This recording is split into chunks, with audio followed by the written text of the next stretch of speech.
Bakit nga ba maraming mga tao pa rin ang patuloy na nag-a-apply sa mga online lending apps kahit na nagkaroon na ng hindi magandang karanasan?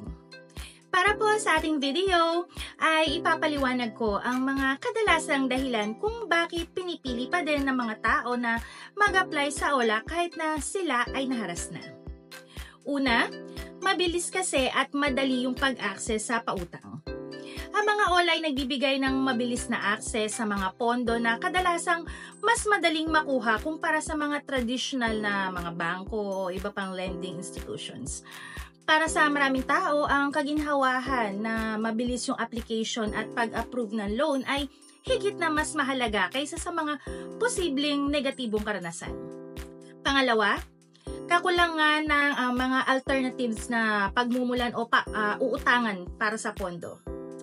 Para sa mga taong walang access sa mga traditional na lending institutions tulad ng mga bangko o credit unions, ang mga OLA ay maaaring maging isa sa mga pangunahing options para sa mga nangangailangan ng agarang pautang. Pangatlo, mababang credit score. Ang mga OLA ay madalas na mas maluwag sa mga kinakailangan na credit score kumpara sa mga traditional na bangko. Kaya mga tao na may mababang credit score o kaya naman walang credit history ay maaaring magpatuloy sa paggamit ng OLA para makakuha ng loan. Pang-apat, kakulangan ng impormasyon o kaalaman. Maraming tao ang maaaring hindi ganap na nauunawaan ang panganib na nauugnay sa mga paggamit ng mga OLA. Maaaring hindi nila alam ang kanilang mga karapatan o ang mga legal na aspeto ng mga utang sa mga OLA. Panglima, pangangailangan ng agarang pondo. Kung ang isang tao ay nasa isang emergency na situation o may agarang pangangailangan para sa pera, maaaring hindi na nila iniisip yung mga potensyal na magiging problema o harassment na maaaring mangyari sa hinaharap.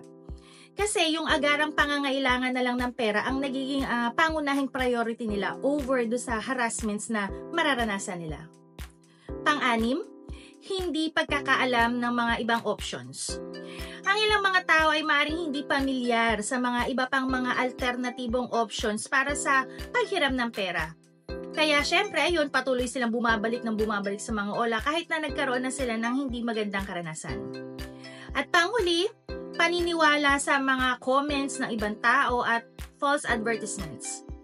Ang mga ilang tao po kasi ay maaaring nagtiwala sa mga OLA dahil sa mga rekomendasyon mula sa mga kaibigan, kapitbahay, pamilya, o di kay mga kilalang personalidad na nag-e-endorse sa mga OLA. Maaari din naniniwala sila sa mga mapaninlang nilang ads or offers kaya kahit na nagkaroon na sila ng problema sa OLA before, naniwala na naman sila para mag-apply ulit ngayon. Ang patuloy po na pag-apply sa mga OLA kahit na nagkaroon na ng mga issues before ay maaaring sanhi ng nabanggit na dahilan kanina. Upang makatulong sa mga tao na maiwasan ang problema, mahalaga ang may alam tungkol sa mga panganib at tamang paghawak ng mga utang, pati na rin ang pagpili sa mga legal na OLAs.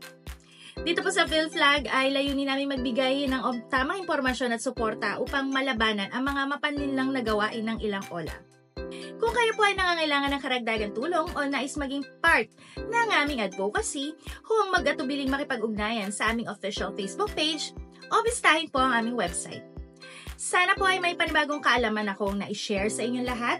Huwag niyo po din kalilimutan na mag-like at follow at subscribe sa aming mga official social media accounts. At hanggang sa susunod po na video, ako po muli si Miss A para sa PhilFlag.